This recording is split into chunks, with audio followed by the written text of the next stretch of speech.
So the juice is currently out on the loose, but is that juice worth the squeeze? Find out in my review.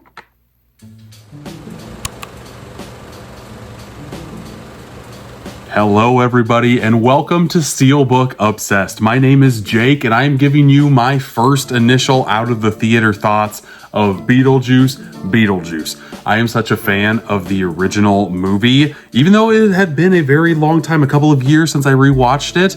I love the practical effects. I think this is Tim Burton at one of his most creative that he's ever been, like from Pee-wee's Big Adventure, probably to Mars Attacks, somewhere in that gap. Like, the man could do no wrong when it came to making movies. And I'm happy to report that Beetlejuice kind of sprinkles back some of that old Burton pixie dust back into modern cinemas. And I absolutely adore loving to say that and report that because I had a blast with this movie. I do think it is a tale of two halves, though. The first half is definitely laying out a lot of dominoes that needed to be pushed over at the precise moment. And I'm just glad that I ended up leaving the theater with a smile on my face. I will not do any spoilers in this review. Just so you know, I just want to give you my quick thoughts on the film. I thought that the acting was great. Winona Ryder has always been kind of like a one-note actress, but she strikes that note so well. She still does the Lydia Dietz quirks like she did when she was such a teenager back in 87 when this movie came out, 87, 88, somewhere around there. Michael Keaton kind of shows his age at times. The makeup can only hold back so many wrinkles. But yeah, for the most part, he gets back not right where he left off, but still has some good to put out there. There's a scene that happens that's a flashback to when actually it's a flashback scene that I thought was very, very promising. Maybe I will get into spoilers. I will let you know when that happens because I have a lot to say about this movie, but I don't want to spoil it for anybody because I think the less you know about this movie, the better. The trailer gave away a lot, which is very, very unfortunate. It gave away a lot of some of the best lines. It gave away some plot points that I wish would have been kept closer to the chest a little bit. But all in all, I think if you're a fan of the first movie, specifically the final third, last half hour, last 45 minutes even, like it creeps to the very end. And to me, that's what felt like the original Beetlejuice. The first hour, let's say the first hour, that first chunk takes its time to get anything really going. But it's also kind of formulaic with the original Beetlejuice. Beetlejuice was not in a lot of the original film. He's not in a lot of this film either. But when his presence is there, it is felt. And even when he's not on screen and just characters are still like interacting within the world, within like the nether world, that's what I find so great about this franchise. It's able to bring quirks to death, and it does it so well. I also love that there are a ton of practical effects back in here. I feel like it's starting to become a little bit of a resurgence of practical effects, which I'm never going to complain about. I think if it were done with CGI, it wouldn't be as effective as what it is here. And I feel like I'm rambling a little bit, but I enjoyed the last half hour. It was able to sprinkle that original recipe dust of Beetlejuice back into my veins. I watched the first movie last weekend with my daughter, who's 8 years old. She liked the movie so much, she's like, yeah, I want to go see the sequel with you, Dad. And this is her first PG-13 movie in theaters at the very least. She might have seen a couple others here and there at home in the collection behind me. But there are a couple parts in this movie that I was kind of looking over at her like, are you gonna be okay? There's a couple of like creepy scenes, I will say, with a version of Beetlejuice. I won't say anything further, but I found it hilarious. I could see how younger audiences might find it very, very creepy. And I'll just say that. But I think this is where I'm going to end my non-spoiler version. I have not written the Letterboxd review yet. I will post that later. I'm giving Beetlejuice a 3.5 out of 5. The first hour was a 3 out of 5. And I kind of felt like I was just like, okay, but this movie was not really needed. I would have been okay if Beetlejuice was a standalone film. Didn't really need the sequel. The last 40 minutes for me brought my love right back for this franchise. It made me happy that Beetlejuice exists. Now I'm very happy to have the Bob Shrunken Head in my collection, in my concession collection. I'm glad that I have the ticket stubs of Beetlejuice that I will be putting into the 4K when I get that sucker and add it to the collection, because I had a blast. I went with my wife and my oldest daughter. Everybody enjoyed it. I always bug my wife and ask her what she rates films just to see like how we kind of match up. She also gave it a 3.5 out of 5. I feel like if you like the original Beetlejuice, you will like this movie more or less. If you liked this movie, let me know in the comments. If you are very anticipating seeing this movie, also let me know. Let me know your thoughts on Beetlejuice. I feel like I am seeing Beetlejuice all over the place right now, which personally I love. I saw a person dressed as Beetlejuice. It was a female dressed as Beetlejuice. The wig, the pinstriped suit, the white face paint. It was amazing.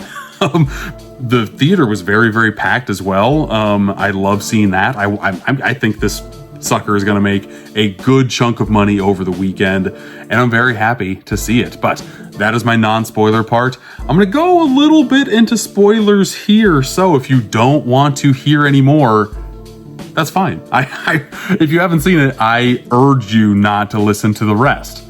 But just a couple nitpick things. Here are some spoilers. Spoiler warning flashing. One thing that bugged me, and one thing that I was curious about in this movie, was how they were going to kind of write off the Maitlands, because I knew that Gina Davis and Alec Baldwin were not going to come back. The way they did it is just a throwaway joke. It felt very Deadpool-esque, and I hated it. Like, I understand why they can't come back. In this world, it's already been stated that like the way you die is how you will be forever, and you can't bring back those two actors because they have aged, so it just wouldn't make any sense. But it felt like nobody could give a good reason as to why they couldn't come back, and they just kind of wrote it off. Like, I don't know, it's convenient. Like, I literally think that Jenna Ortega literally says, well, that's convenient. Just eye roll. Like, it felt like she should have like looked at the camera and went like, huh? I did not like that part whatsoever. But the third act they brought back a singing moment. This is the Deo of the film during the wedding, and I thought it was absolutely pitch perfect. The longer it went, the more my smile grew. And I don't know, it just brought back those original feels. Everything in the netherworld, the afterlife scenario, I thought was great. The Soul Train was a little teeter-tottering on, do I need to, is this good? Does this work? I'm gonna let it slide, electric slide, Boogaloo Soul Train, but I don't know. I don't know. I think it's fine. I think the longer it'll go on, the more like tongue-in-cheek that will be, even though it was the tongue was very much deep in the cheek this go around. I think it's fine. I think the twist with the kid that Jenna Ortega finds and has a crush on ends up being a huge serial killer with his parents, like killing both of his parents and then dying when he fell out of a treehouse. Makes sense that Lydia Dietz's daughter can also see ghosts. They don't go far enough with that aspect. It's only the one kid, and I wish that that would have stretched out a little bit more. But honestly, I could see another sequel to this movie if they made it in the next like five-ish years. I think if this movie makes a lot of money, they will fast track that. And literally, you only need Michael Keaton, you need Jenna Ortega, and you need Winona Ryder. If you have those three elements, and Tim Burton, of course, if you have those 4 elements coming back, I think you could do another version of this. You wouldn't have to go in the town, in the house anymore. There could be another alternative to where, like, they literally just said the contract that was signed, it's null and void because of a random rule that's in the deceased book. So there could be any just random reason for why Beetlejuice pops back up into their lives, not in that small town. I think that would be something fun. I know the original sequel, back when they were trying to pitch it in the 90s, was Beetlejuice Goes Hawaiian. And I think just like bringing Beetlejuice out of that town and into, it kind of reminds me of like a Jason Takes Manhattan almost. Just put one element into another element that he's never appeared in before. I think that could be a load of fun. Those are really the main things I wanted to go over in the spoiler section. Oh, the Jeffrey Jones thing of it all. Of course, you can't really bring that actor back because of his hellacious crimes that he committed, and I totally applaud that for sure. I don't know if he'll get residuals for having like his image in the movie on the headstone. I feel like the claymation part felt out of place, but since it's Tim Burton and since there's so many things physically done, it kind of works. I let it slide, especially given the situation that they were in, and I thought it was brilliant to have like his whole head bitten off. So yeah, that's how he's going to stay forever in the afterlife. So if you ever want to use that character, feel free. Because yeah, you definitely don't want to use that actor anymore. If you don't know what happened, I will not say it here. You can go look. Just know that dude's a piece of garbage, and I'm very glad that he did not come back. He's been blacklisted from Hollywood for a very, very good reason.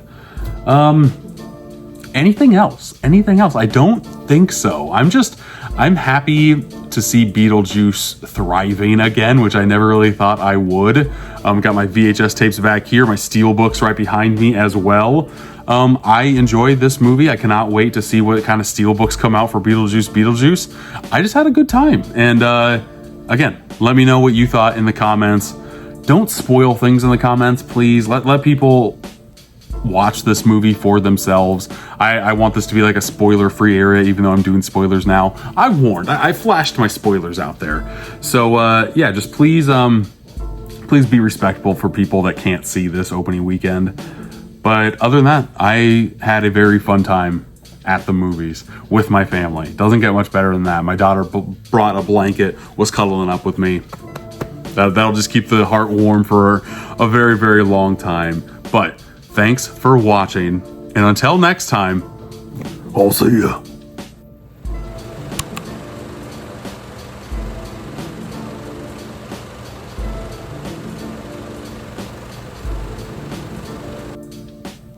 Hey everybody, you found the after credit scene. Good for you. I'm hoping that you got through the spoiler part, or you've already seen this movie. It was weird to do an after credit scene after this movie because there's another barrier you have to go through. But if you got this far, I want to know what your favorite Tim Burton movie is in the comments. I could go so many different ways with this. 1989 Batman. I think I might like Batman Returns a little better than Batman. I think that movie is great. I'm a big fan of Pee-wee's Big Adventure. I'm a big fan of, not Charlie and the Chocolate Factory. A lot of his like remake movies, I'm not a huge fan of whatsoever. I like Sweeney Todd quite a bit. I should watch his filmography, like every single thing, and rank everything. Beetlejuice is up there as well. I don't know if he's made a 4.5-star movie for me. Beetlejuice I gave a 4. Pee-wee's Big Adventure I gave a 4. So yeah, I'm kind of curious. Especially after watching this, it definitely scratched an itch to watch more Burton, to digest more Tim Burton back into my veins. But let me know what your favorite movie is, and let's see here. Bob's gonna take us out.